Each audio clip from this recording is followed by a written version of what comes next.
for you. Hit the ground for you. Make a sound for you. Give a crown to you. Bow down for you. Hit the ground for you. Make a sound for you.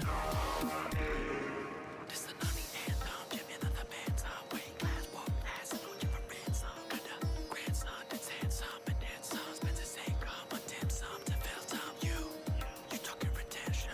Me, I'm talking expansion. With the whole squad, yeah, keep them in detention. And I'm not in the business of taking no tension. So, gather round now, celebrate me. I'm your boss, I'm your fucking Nani. Got a dark dream, bitch, so don't fucking try me. Don't need a Nanu, cause I'm living my dream. Kitty my dream. Run this whole city like a rummy on things. Stay sitting, people up, I'm seeing the shiny. If you see me in the streets, don't be asking why name. Bow down for you. Hit the ground for you. Make a sound for you. Give a crown to you. Bow down for you. Hit the ground for you. Make a sound for you. Go ahead, make a rap for your naughty. It's a rap. Hit the ground, spin a rap for your naughty. Spin a rap. Come through, give a dap to your naughty. If you're really feeling good, spin a track for your naughty. Go ahead, make a rap for your naughty. It's a rap. Hit the ground, spin a rap for your naughty. Spin a rap. Come through, give a dap to your naughty. If you're really feeling good, spin a track for your naughty. I need to, I know I know I know I know.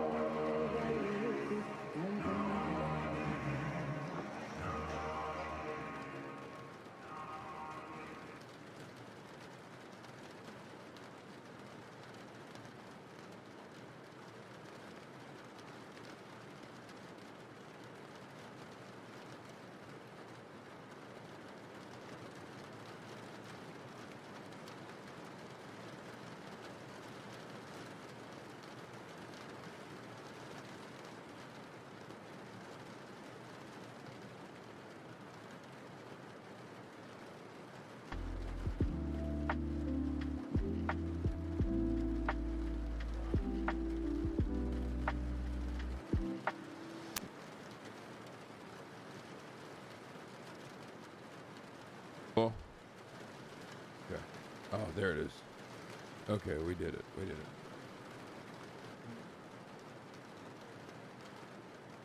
No, we didn't do it. Oh, fucking Christ.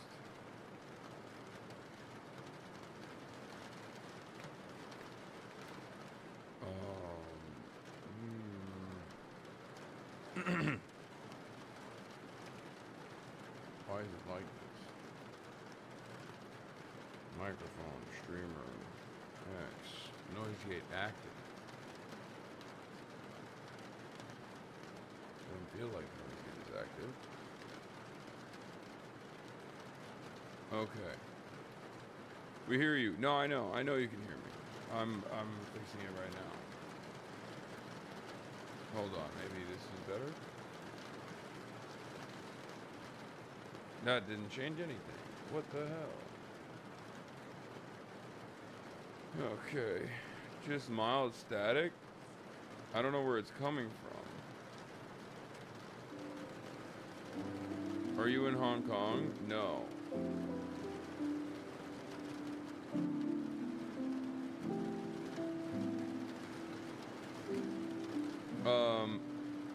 Yeah, I can see that there's mild static. I just don't know where the fucking static is coming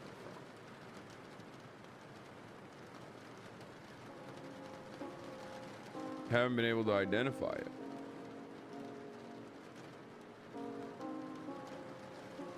The mic is picking it up, but I don't know where it's coming from. That's what's so strange about this predicament. Anyway, I'm live and alive, folks. You already fucking know. It's not the music. No. See, look, there's no music.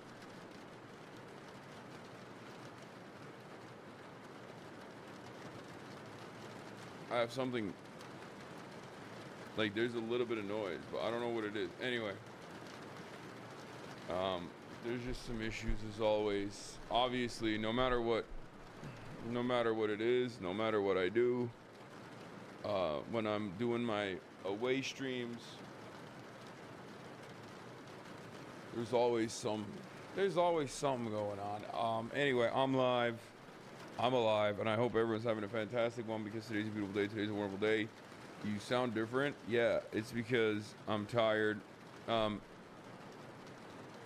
You killed Will's chatter stream streak. Oh, I know. I started it on his fucking stream. I know. It's 5 a.m. here, guys. It's fucking 5 a.m. here. It's 5 a.m. here. I need you to understand. It's 5 fucking a.m. here, and I stream for 12, 13, 14 hours every single fucking day. Okay? I'm sorry.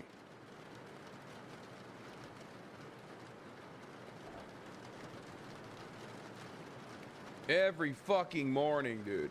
Honestly, I think it's chat being the same fucking spoiled babies that you always are. It's just I can't deal with it. I know. It's just that normally I think plenty of chatters behave like little fucking babies all the time. And it's just that in the morning when I wake up at 4 a.m., take a fucking shower, try to cram as much information into my brain as possible, and then like go live, and then I hear like 1,000 fucking mentally stunted, emotionally adolescent 35-plus-year-olds fucking chirping at me. It just makes me want to kill myself. You know, that's just what it is. Normally, when people do that, I think it's fine. Normally, when people do that, it's fine because I can deal with it because it's not that big of a deal. Like, I don't really give a shit. But I think when paired up with the combination, when you combine the factors, I'm turning the fucking chat off. When combining with the factors of sleep deprivation and all this other stuff, I think it turns into a much bigger nuisance. So I think I'm just gonna rip the streams in the beginning, in the mornings. I mean, there's only 3 more days left of this, so unfortunately, I'm feeling very sad. But this is part of the broadcast where I tell you about my personal news, ladies and gentlemen. But you know, for the next 3 days, I'm just not gonna have the chat on in the mornings, and then I'll fucking have the chat on later. Because I can't stand some of you motherfuckers. And I think a lot of you motherfuckers in the chat know who all of these motherfuckers are. Some of you can't help yourself.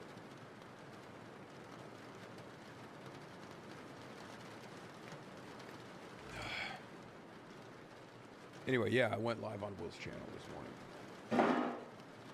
Obviously. Yeah. Because this is the infrastructure. Like I bring this backpack and all this shit so that everyone can use it, you know? And unfortunately, sometimes mistakes happen. I'm sure they won't mind. Oh. Anyway, it's Wednesday, November 19th, 1:22 p.m. in Pacific time. Here in Chengdu. This is our last day in Chengdu, by the way. It is actually 5:22, Thursday, 20th of November, 5:22, 23 now, a.m. And this is our last day in Chengdu. And let me tell you, chill ass Chengdu. I absolutely love it. Chengdu's goated. It's amazing. I'm annoyed. What else is new?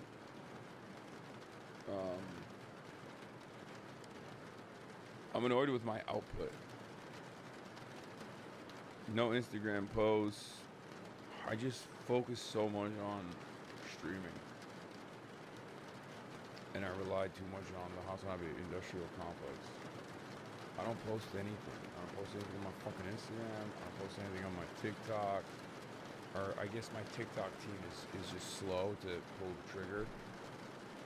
which is kind of shitty. But what are you gonna do? But like we've been pumping out so much endless amounts of content, like literally nonstop, every single day, and I feel like I'm not circulating it enough, so I'm frustrated on that front. But overall, this has been an incredible trip, an incredible fucking trip. I love it.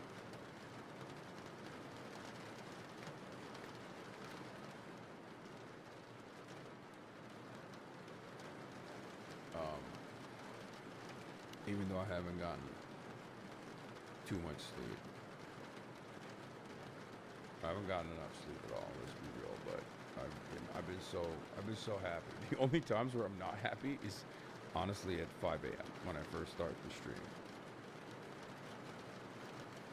That's it. That's the only times where I'm not happy.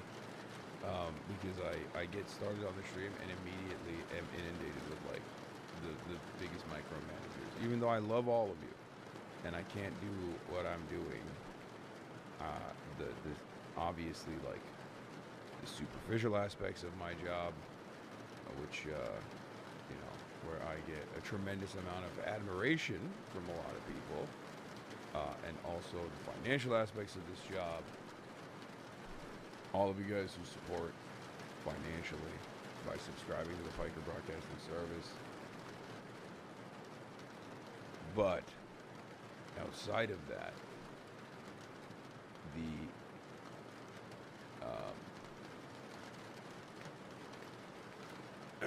no IRL stream, Mr. Piker of Hassan. This is what I mean. I just turned the chat back on, and I'm like, dog, I don't know what to say. It's fucking 5:30 in the morning. Why are you worried about posts on IG and TikTok? As you said, you pumped a lot of content through endless streams. Okay. Here, well, let's do a little inside baseball. I am currently trapped in an ecosystem where I'm basically an island. Okay? I have a lot of friends, and it's great. And that island is big. Very big. It's one of the biggest islands in the streaming world, right? It's one of the top 10 largest islands, but it's an island nonetheless. And the problem is we're partitioned off from the rest of the world. We're partitioned off from the rest of the world because anytime this island travels, like the natives of this island travel to other islands, okay, and to show friendship and collaboration, the enemy islands come in, seize in on the waters, and start making it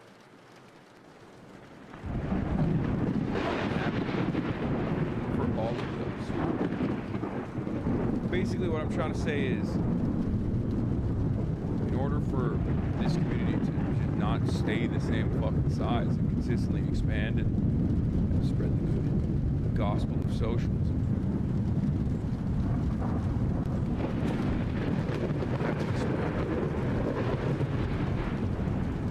right now, I'm not doing enough on that front.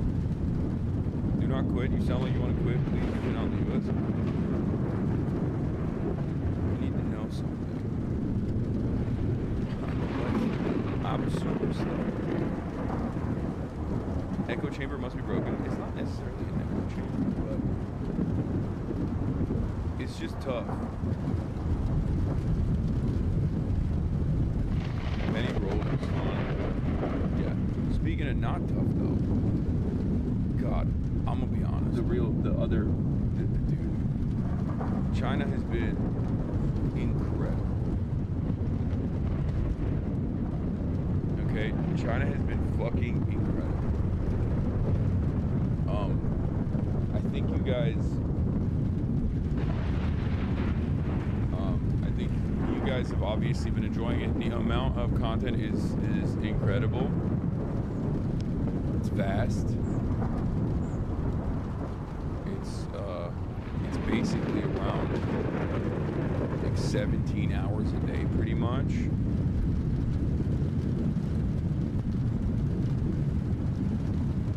There are only a couple hours of the day where I'm not in front of the camera.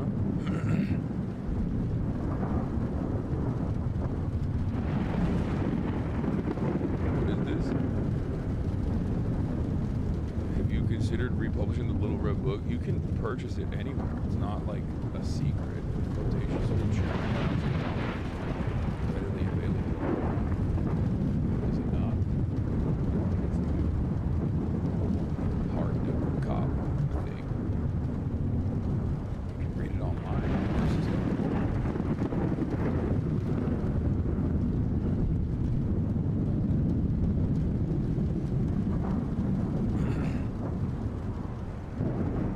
It was so incredibly relaxing in this political climate to see you goofing around, joyfully visiting China. I hope to visit this year too. Yeah. Yes, you need more TikTok editors. 5 TikToks in 11 days is not good enough. Yeah, we should have been putting out 30 TikToks a day. I'm gonna tell Austinox to hire one of these like clip farms. We should have been putting out 30 TikToks a day. We would have had at least like 10 of those 30 go super fucking omega viral. Shoulda, coulda, wouldas. It don't matter. Quality over quantity, bro. I get you. No. On TikTok, it's not quality over quantity.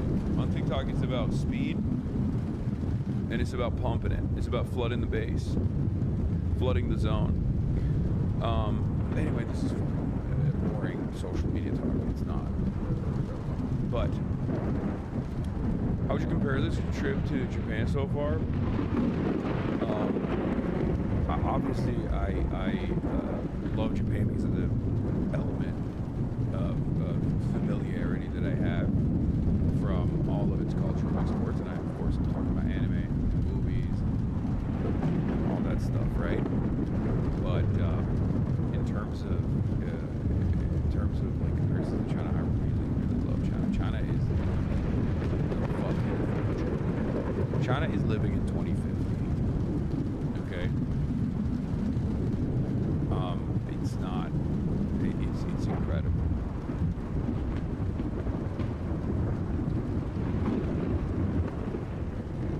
It's incredible.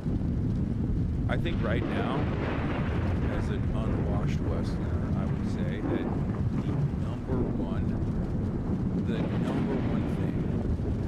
thing that China has to lock down is basically tapping into like 5,000 years of culture and history it has, modernizing it, and letting it solve. If they had a robust entertainment industry, which they do, but their entertainment industry is very China focused. If they had like similar ambitions,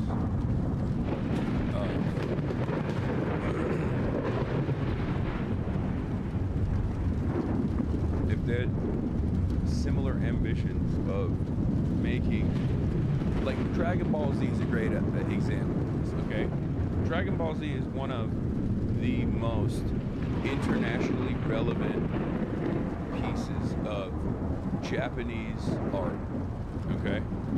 You might laugh at that, but it's like not even a joke. It's just straight up internationally recognized. Turkish soap operas play a similar role as well. They're not exactly very relevant in America, but like globally they're very relevant. The problem is nobody knows that that is quite literally Journey to the West. that has a shit ton of elements from Chinese mythology, right? Akira Toriyama said as much. And I think if there were more Chinese works that took on that method of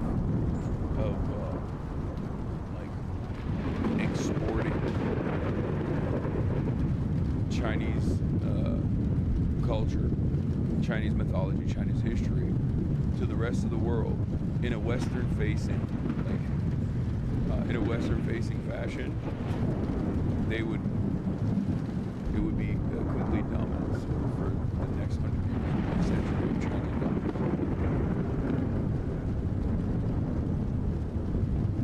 And I think they're already doing that because there is a ginormous. It's like it's when you land here, it's like too much would be lost in translation. I don't think so.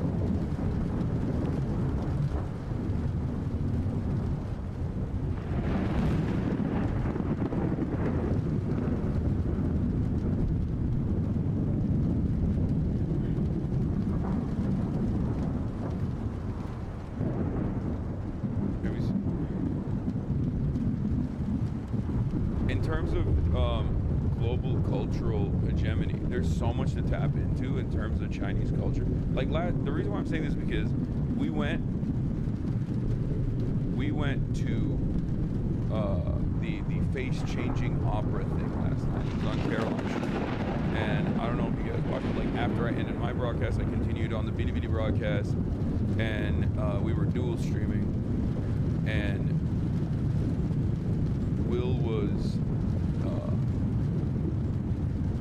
Will and I were running around, and we went to the industrial part of town, formerly the town of industry, where like a lot of these factories were. And they took those factories and basically turned them into storefronts, right?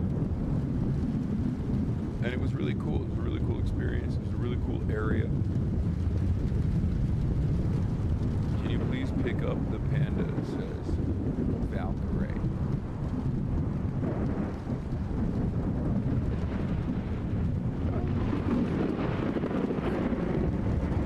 For playing a little bit of basketball.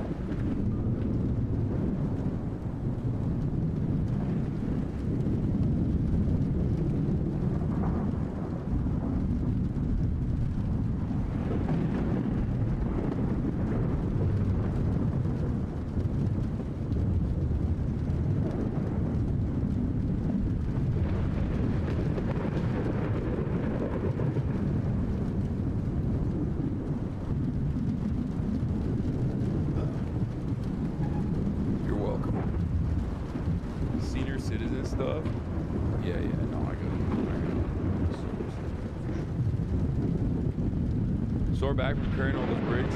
It's a small thing, but Chinese markets are growing in the West. It's still not as big as Japanese ones. It was growing for years, practically unknown 10 years ago. Yeah. Bro, the dude you were guarding last night was stacked. I wish you would have asked him his bench. I was the strongest motherfucker on the courts. Okay, let's just hold on. Listen, you want me to talk about basketball? I can talk about basketball. That was my favorite thing I've done in China. Straight up. Okay? My favorite thing I've done in China was basketball. We went to the industrial part of town. We were looking for like clothes. We were looking for like basketball gear so we could go play basketball with the locals. And it was so far my straight up favorite fucking thing.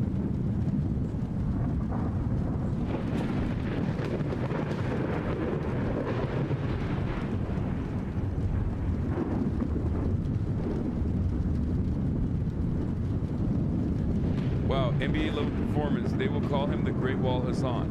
The live chat was filled with arguments during this segment, with some insisting the tour guide kept telling the person to making the arrangements how many rounds they had to wait. The person making the arrangements simply said to come and play, and had no way of knowing how many rounds were left. And since everyone had a right to play on the amateur court, unfortunately Hasan, when it first arrived, wasn't warmed up yet, played the game and lost, then waited a long time, but thankfully, final ending very nice.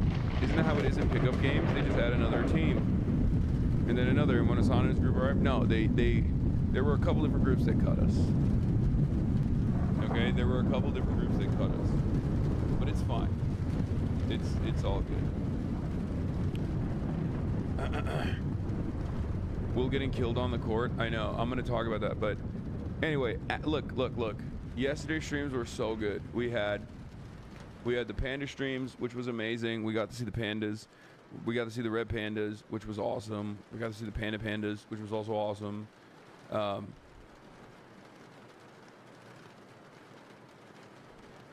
Will got crossed up. That was not so awesome, but I mean, it was. He's probably gonna go fucking. Also, you were being racist yesterday. What do you mean? Anti-white racism? No, it wasn't. It wasn't like that. It had nothing to do with us. I'm not even gonna get into it. It's fine. But the reason why it was my favorite streams overall, from the pandas all the way to the basketball, is because, and especially the basketball. Any Mexicans in China? Seriously? No, it's my favorite thing to ask. Are you kidding me?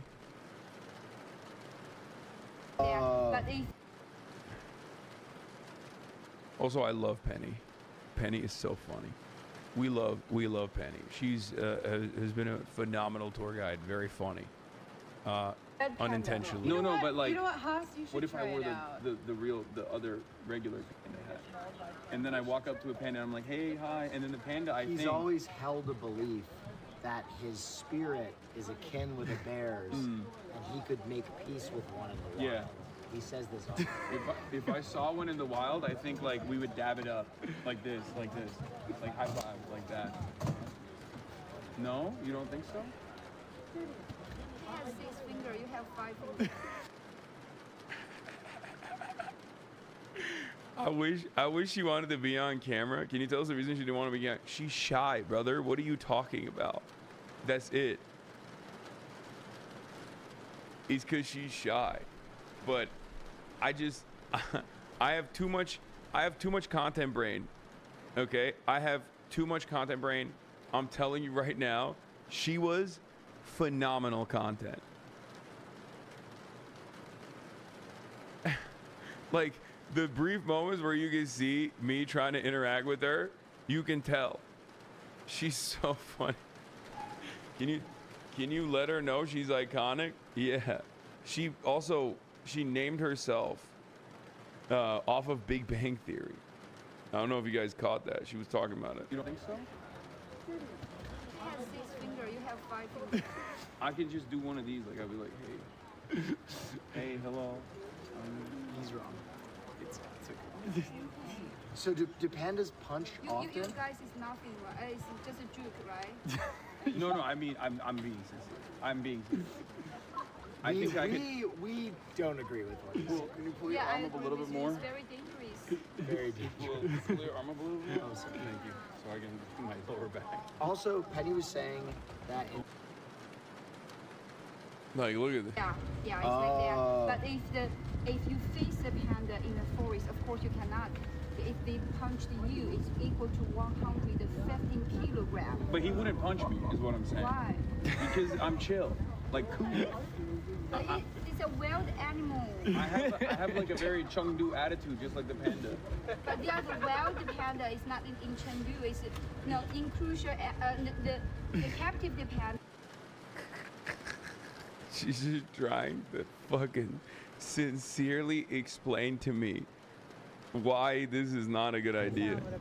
What kind of sounds do they make? I don't. Penny, what kind of sound does the red pandas make? There you go.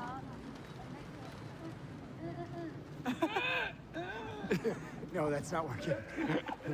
No. They're getting further away. The locals think you're constipated. Wait, it just looked over. It just looked over. No, I'm not trying to make a deep voice. I'm trying to talk like a panda.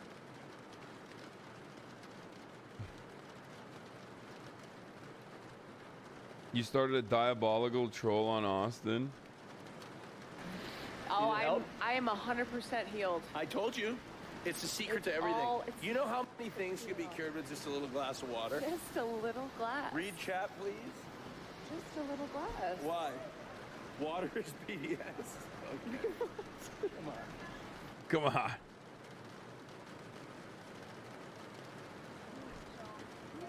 Penny, would you say that the baby pandas are driving more traffic to the exhibit and maybe causing pandemonium?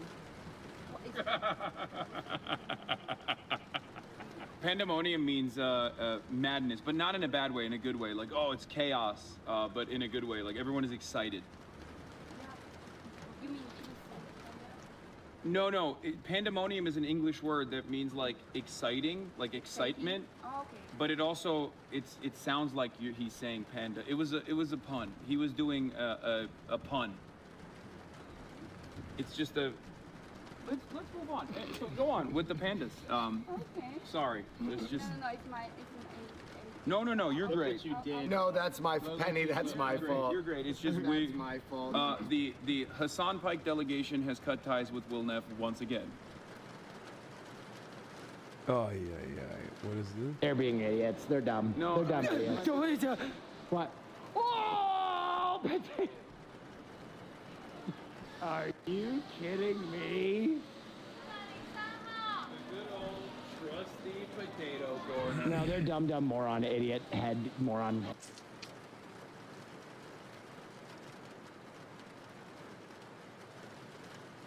Tell Austin there's a new modified Xbox controller that has thrust flap spoiler levels along with landing gear, lever, and yoke. Pandemonium is not good, by the way. I told my Nepali students about your stream and the origin of Panda today. Lamau, they loved it and wanted to see a clip. Hell yeah.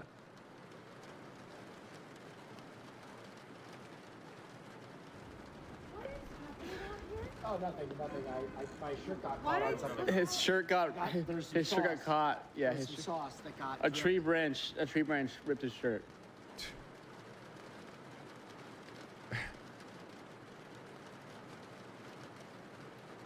The humor lost in translation is so endearing. Yo, these clips are amazing. Yes, this is what you guys are missing out on if you don't watch the IRL streams. BDBD netizens adapting Lemon Bro Hank Pecker talking points. Breaking news from the United States of Israel. Donald Trump forced a Coca-Cola company to use real sugar in Coca-Cola. Meanwhile, China built another 7,000 new bridges. I heard it from Hasanabi. He's traveling in China right now. But I mean, who cares about the fucking bridges? It's so boring.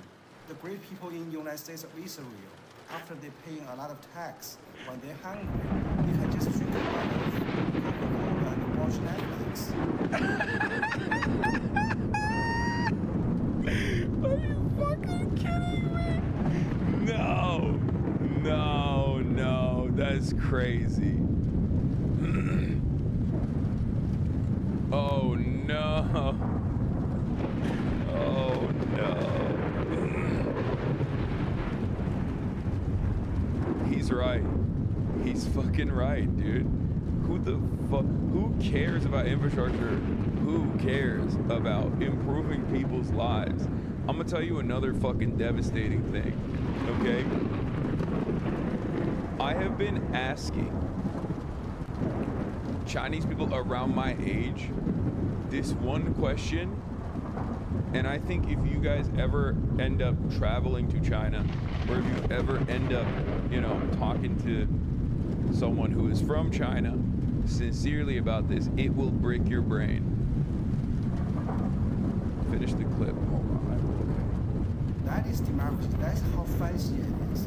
You know, that's capitalism. When you compare capitalism compared to democracy, China just looked like an old nerd. Oh my God, so boring.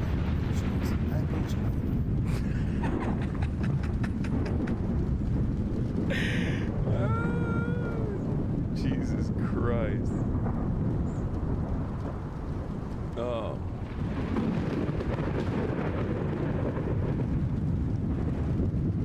I've seen this dude's videos before. He's very funny. But he's right. He's right. He's cooking. Okay, so one thing, if you ever have the opportunity, I mean, there's hella Chinese people studying abroad. So you can just like ask them this question. If you are, if you're ever interested in depressing yourself. No, not the Kissinger thing, no. Ask them if they have any issues with affordability. Every single Chinese person around my age and younger that I have asked this question has looked at me like, what do you mean? It's an entirely separate planet, okay? No, I'm serious. Ask anyone who's under the age of 35 in the Western world, hey, do you have issues with affordability? They go, of course. What do you mean? Everything is so fucking expensive. Like rent is so expensive. You know, regular goods are so expensive. Ask any Chinese person under the age of 35 if you ever have the opportunity to visit China, or if you ever have the opportunity to, you know some people from your school or something, okay? Ask them if they have issues with affordability. They look at you like you got 3 noses and 8 eyeballs. They're like, what? What do you mean? That was the most black pilling moment for me. Okay? That was the most black pilling moment for your boy. For me, when I realized that this is not even remotely a part of their day-to-day existence. That's when I was like, I get it. This isn't to say that there aren't issues. Of course there are. Number one, China propaganda is... No, I mean, if you consider this to be propaganda,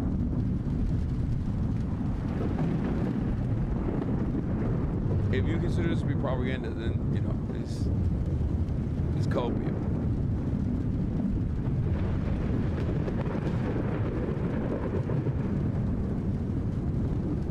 Remember the video that we watched? Remember the video that we watched about China's major problem, which is that their goods are too affordable? You've been to tier 1 cities after a housing crash amid deflation. Technically, Chongqing and Chengdu are not real tier 1 cities, by the way. I think I liked it more for that reason, for the record.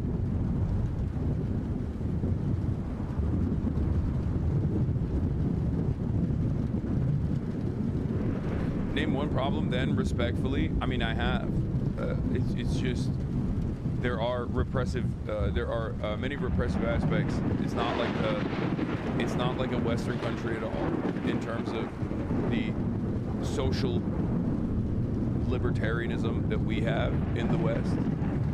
And I think a lot of people who have grown up in that world will not be able to comprehend it and will actually get annoyed by it. 100%. There are tier 1 cities, but China has 4 S-tier cities: Beijing, Shanghai, Guangzhou, and Shenzhen. Sorry, what is meant by a tier 1 city? China has like a tier system. China has a tier system for their cities. And everything is performance-based. Whether it be local governance or even like the way that they fucking rank their cities. It's really funny.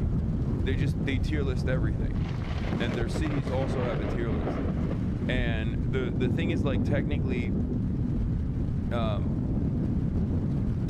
there's only 4 tier 1 cities, but Chongqing and even Chengdu are like not officially recognized as tier 1 cities, but they are tier 1 cities, if that makes sense. Like they've developed quite a bit. There's a bunch of other cities. There's a bunch of other cities as well, but I think it goes from like 1 to 4, right?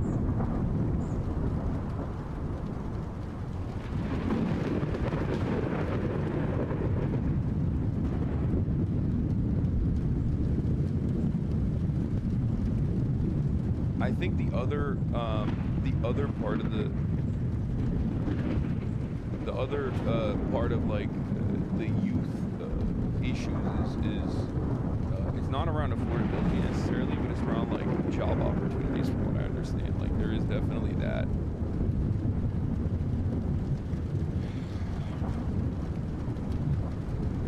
Tier 1, tier 2, tier 3. What would you consider S tier cities in the States? New York City, Los Angeles, Chicago.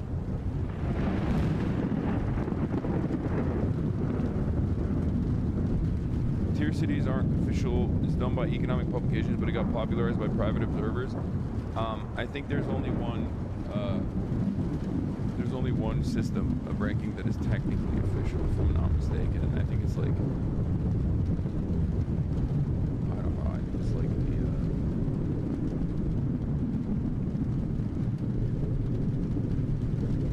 New York will be a tier 2 city at best? No, no. New York City. Let's be real. LA has a lot of issues, but you can't say that about fucking New York. Come on.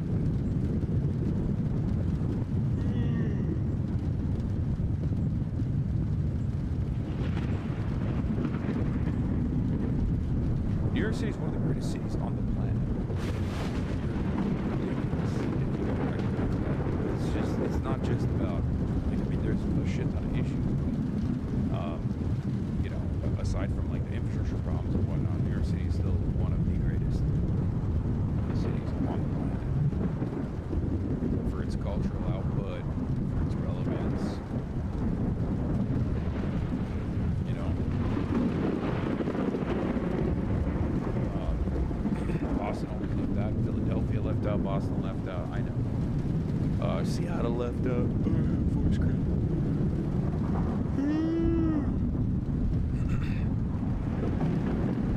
Have you ever heard of Tel Aviv? Yuck. Hong Kong is a lot more capitalistic than the rest of the country. Lots of our programs lag behind. Pollution, EV, landlords control, social help, landlords social affordability is almost talked about every day on TVB, local news channel. Yeah, I've heard. I was also shocked to find out that I think for Chinese nationals from the mainland, they still need a passport. I thought Hong Kong was like integrated. I thought Hong Kong was integrated, but it's still considered like foreign travel, which is pretty wild. Yeah. It's still a separate entity. See, that's more New York coded than like Shanghai is. Yeah, no, Hong Kong is. I mean, it was under like a lendership agreement to the UK, so it's developed and designed as like a Western country. It looks like very Western.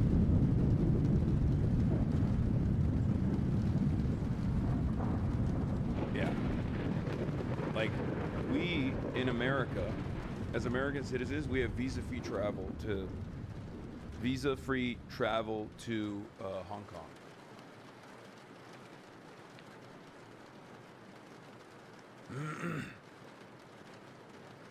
This argument is insane to me because Europeans also need a passport. I thought literally every country needed one. No, Hong Kong. If you recall, Hong Kong was on an extended lendership agreement that is slated to end in like a couple decades. Hong Kong's in a 50-year transition period after the original lease agreement ended in 1995. Yeah, Hong Kong is supposed to be fully integrated by 2047, and the Chinese government made an effort to accelerate that process. Like, to accelerate the integration process. That's why there were a lot of protests, if you recall.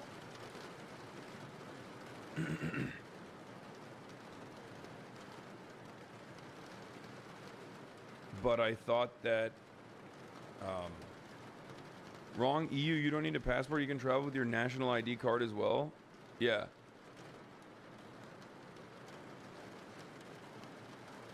Anyway, we're gonna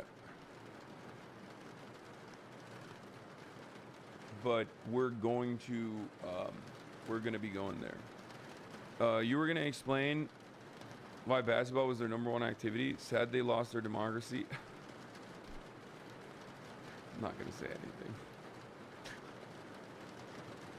But in cities, for city-born people, affordability is much better than the West. But for a large migrant worker population, those who live outside the major cities, it can also be quite expensive. You are right, though, because of no inflation. China's main issue is unemployment rather than the cost of living, which is comparatively better than the West, which isn't doing much better on unemployment as well. Yeah.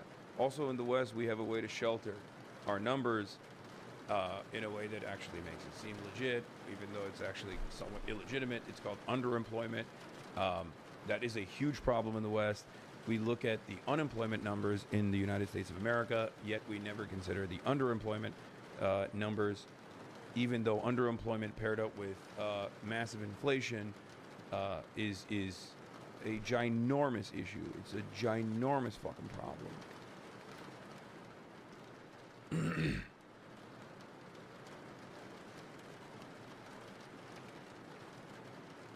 What is this panda joke? Oh. Panda said, you gotta listen to this. This is where Penny cooked. oh, you want me to pay for the money? The Rachel said, yeah, I pay for the bill. The Panda said, oh, you want me to pay for the money? The Rachel said, yes, Mr. Panda. So the Panda take out a gun, shoot Rachel. Shoot Rachel. Yeah, shoot. Okay, shoot Rachel. Oh, he's Yeah. American Panda. Not American. Maybe maybe an American Panda. Okay. So everybody's scared, right? So the manager take a risk, catch the Panda again. You didn't pay for the money, right? And you shoot my Rachel. Why?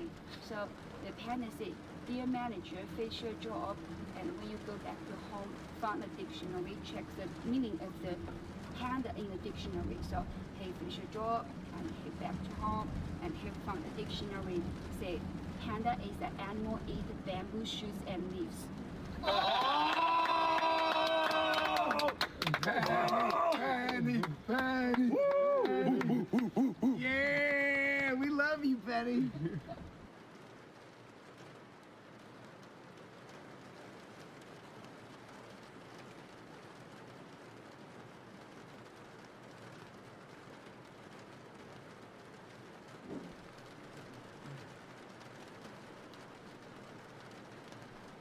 She's the GOAT. She's the GOAT. I mean, who can do it like that? Is that a BYD? No. The cars that we've been driving around in was actually literally given to us by the company, and I brought it up already. It's called Zeekr. I still don't know exactly how to say it.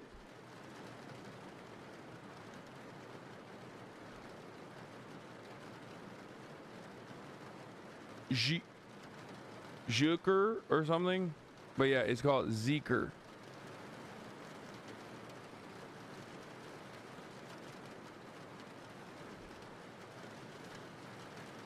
Zeekr. I heard Calvin won't be joining you guys in Hong Kong, so we're gonna miss him. Yeah, they didn't, because we added Hong Kong. We added Hong Kong instead of Shenzhen, even though we will be going to Shenzhen. And they don't have the Calvin and Ito are not going to be joining us.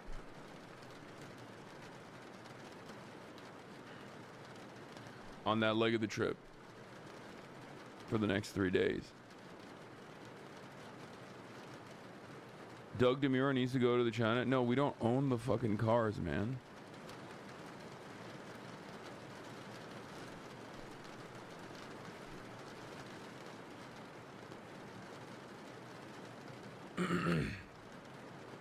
It's visa related.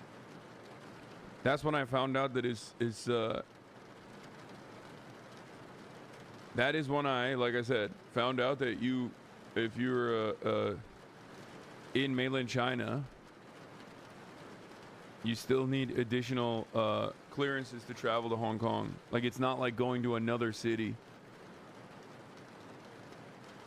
Like, it's not like going from Beijing to Shanghai.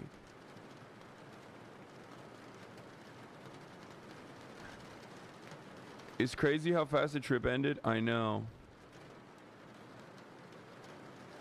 Wait, so did you guys fly into Hong Kong and not get a visa for China? What are you talking about? It has nothing to do with us. We're, as Americans, we don't even need a visa to go to Hong Kong. We needed a visa to go to China, okay, like mainland China. We don't need a visa to fucking go to Hong Kong. Hong Kong travel as an American or a Westerner is incredibly easy.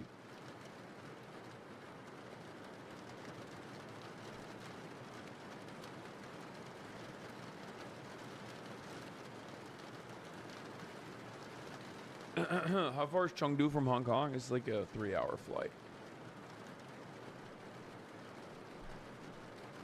Are you planning an annual trip to China from now on? Yes, 100%. No, girl. I just meant, did you need a visa for your China trip? I heard you can avoid by going through Hong Kong. I don't think that's the case. I think you absolutely need to get a visa for going to China. That sounds insane.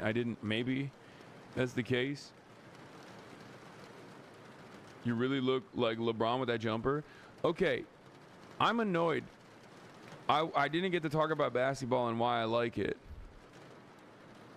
The reason why the basketball was my favorite part of what we've done so far, well, is because one, I was starving for some kind of physical activity. All we've done in terms of physicality has just been walking around, right? So doing something like that was awesome. But the other reason why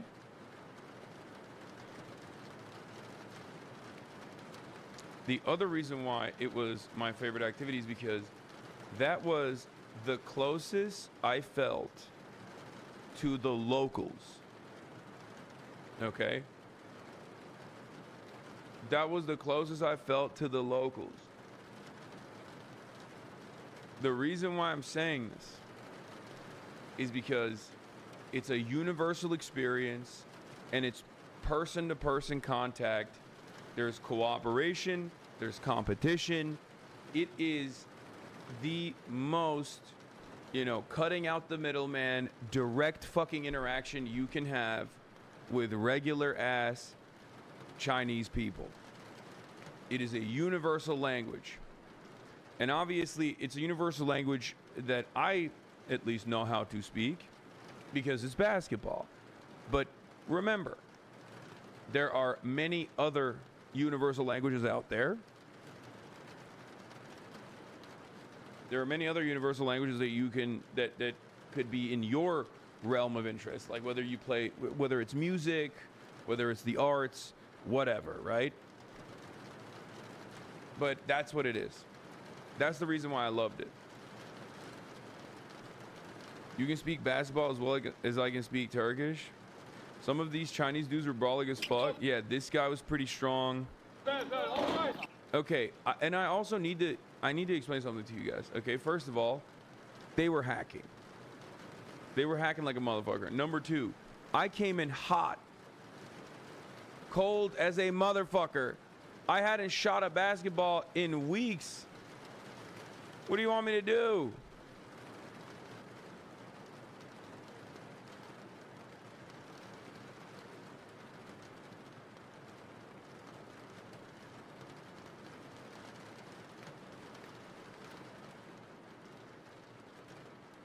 Weightlifting is super popular in China, which is why they dominate the Olympics. No, I know weightlifting is super popular in China because there were motherfuckers that were yacked out of their goddamn minds. Yes. Beady Beady chatters say, we will use all the bricks that Hasan gave us to build a new Great Wall.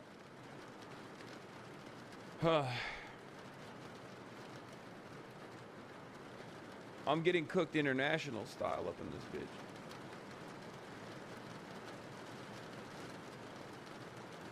You made 60% of your shots. Chad is just lying at this point. The locals can't even hit threes, all layups. No, some of the locals were wet, dude. They were hitting them threes. But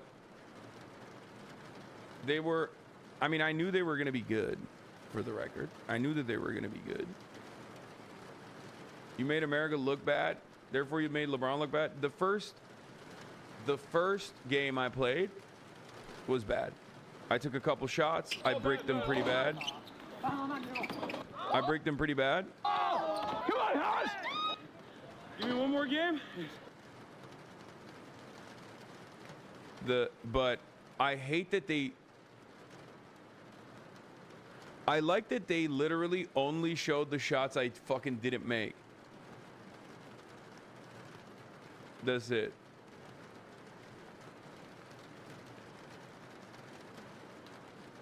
In my second game shot performance was I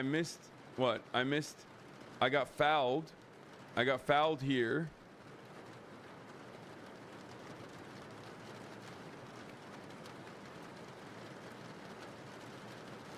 The first one was clean. Second one was a foul. and I carried a little bit. Chatter shitting on you, didn't even watch. I know. Clipped out of context is universal. No, my second game I missed two. I missed one shot here. The other shot I got fouled. Here, this one I got fouled. Like he pushed me with his arm, this one. And then I made two.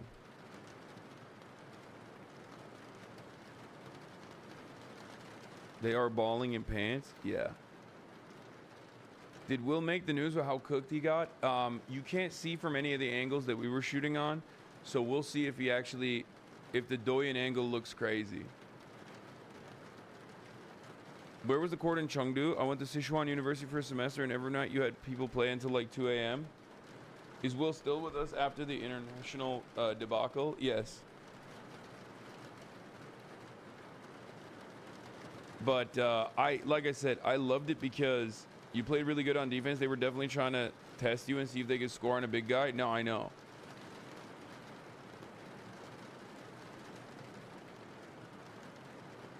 You can't see from the Austin angle what happened to Will, but it was bad. Yeah.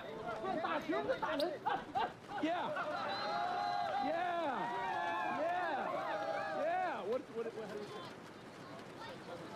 Yeah, that's what I'm saying. That's what I'm saying. They said penalty. That's what I'm saying. Big, got her back door. Here we go. Come on, Will!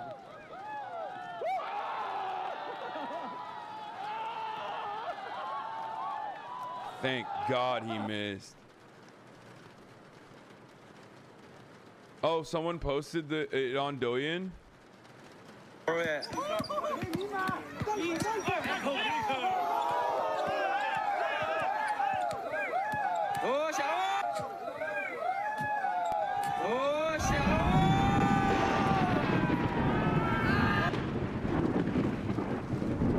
Bro got so excited that he just like whiffed it. Thank God. Thank God. Yeah, it was crazy, dude. That's so much worse. Yeah, you have no idea how bad it... I mean, I saw it right then and there.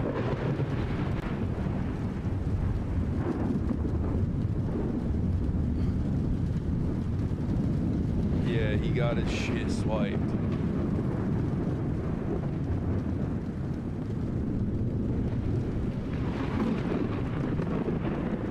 Man, I love basketball diplomacy. Yeah, we saw panda diplomacy. We saw basketball diplomacy.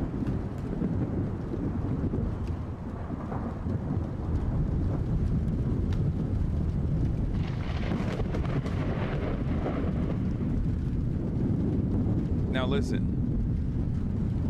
in fairness, Will is wearing CrossFit shoes, and also that was a slippery ass court, okay?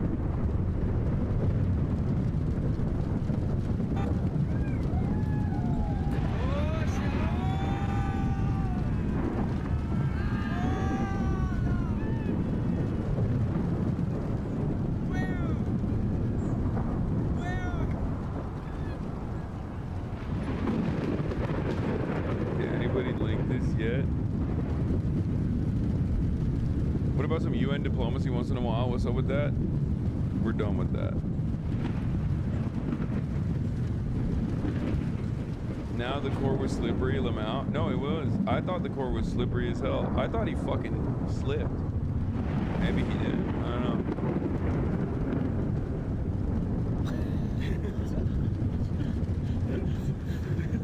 Wait, that's a private moment. How did you...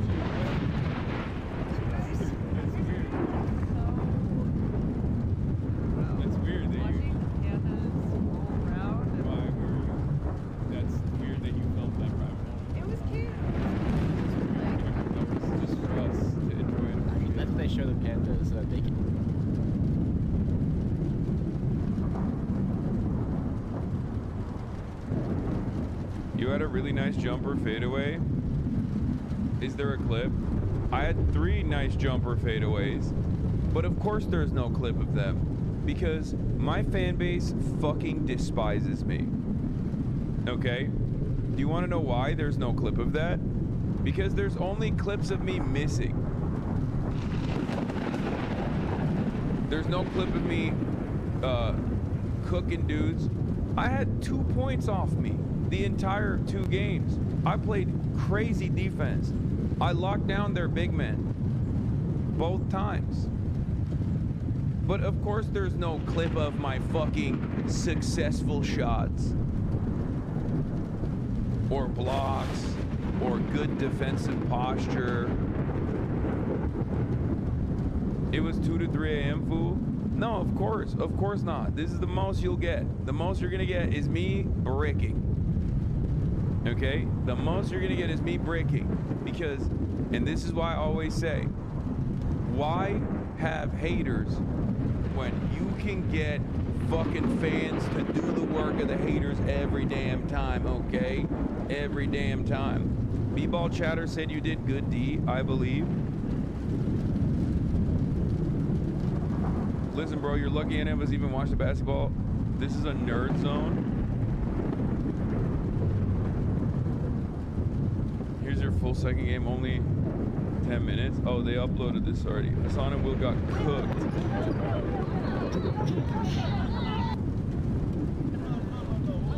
The Hassan Mike delegation. Oh, sorry. With the MVP. My first, it was also Will stream. Yeah, it was Will stream. Lemon Bro being sour.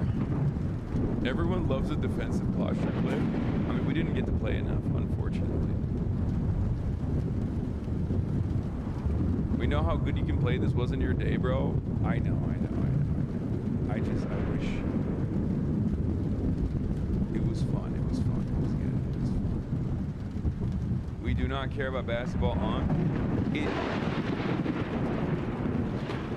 When you first walked in the court, the entire place turned around. Your stature convinced them the whole place was about to get cooked. Yeah, except I was cold as shit. You know?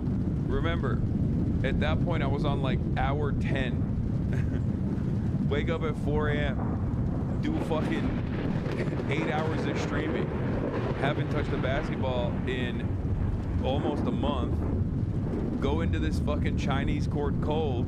Yeah, of course I whiffed it. That's why I'm sad. I mean, I'm not sad. I had a fucking great time. It was a shit that I sucked. It was more about the experience itself. And we did actually get to connect with the locals in a very meaningful way.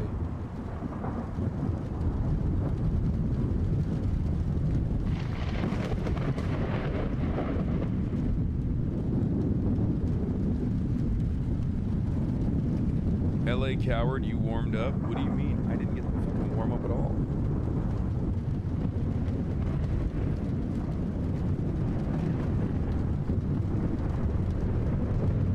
You had 9K viewers on BVD during the game? Damn. You said 2 weeks ago, now it's a month? No, I mean, I haven't said anything. I haven't done any physical activity in 2 weeks.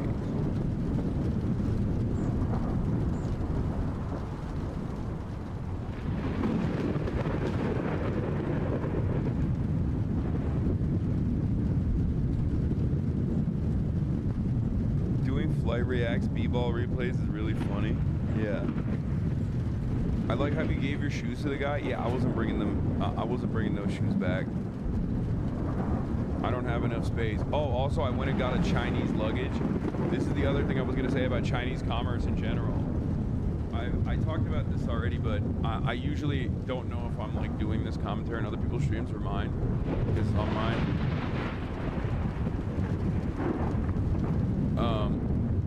On my stream. ChatGPT, why is this on stop Gaza coverage? Is it temporary while in China? 25 people just died in airstrikes. We're going to talk about the Saudi meeting. ChatGPT. Stupid.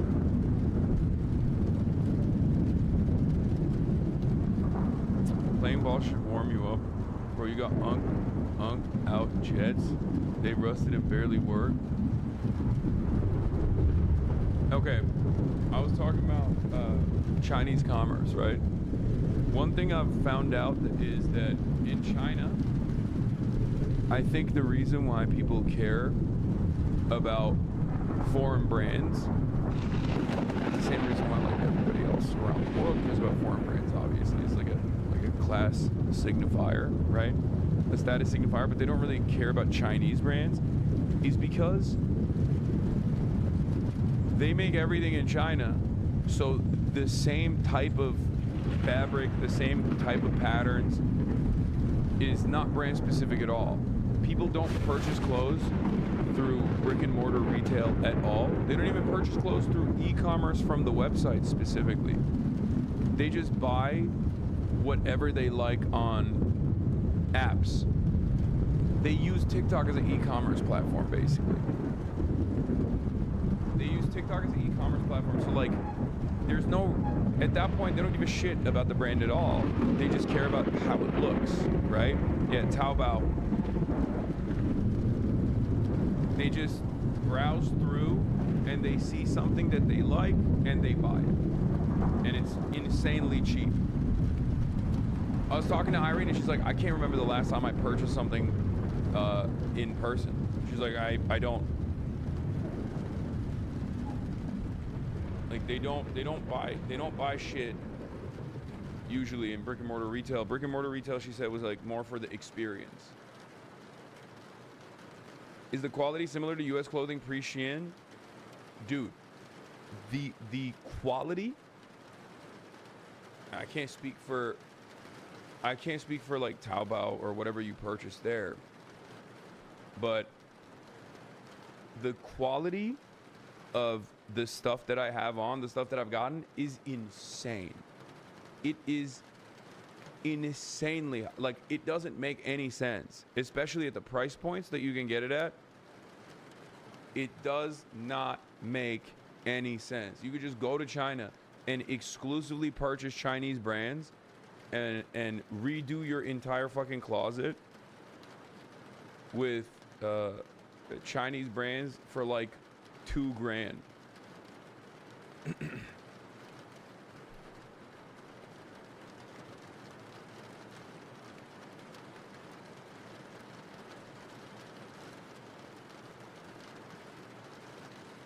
I have to obviously purchase shit in person as opposed to online because I can't. Why'd you say stop? No, I'm serious. And the sizes are obviously not super small. I'm wearing fucking Chinese brands. When are you getting that suit? In Shenzhen tomorrow.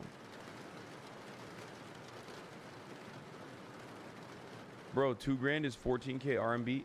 I said, oh, just 2K. Guys, I said your entire, like every single article of clothing you currently own.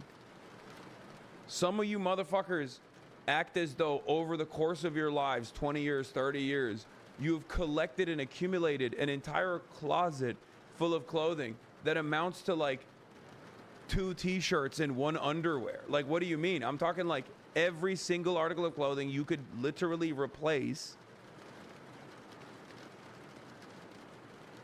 Rich people shit Lamau. Oh my fucking God. Oh my God. I hate having this conversation. I fucking hate having this conversation because one, Americans are incapable of doing math, as we have found out time and time again. So like they don't understand. And two, every single person in this community loves LARPing. Anytime money comes up, motherfuckers literally have no capacity to understand what I'm saying, and they think I'm being an out of touch rich guy. I am saying from underwear to socks to every single shoe that you own to every single fucking article of clothing you own, from suits, shirts, t-shirts, pants, you could replace for $2,000 total dollars. Okay? And everybody goes, excuse me, sir, I actually have all of my clothing is actually purchased from the trash can. I go and sift through trash.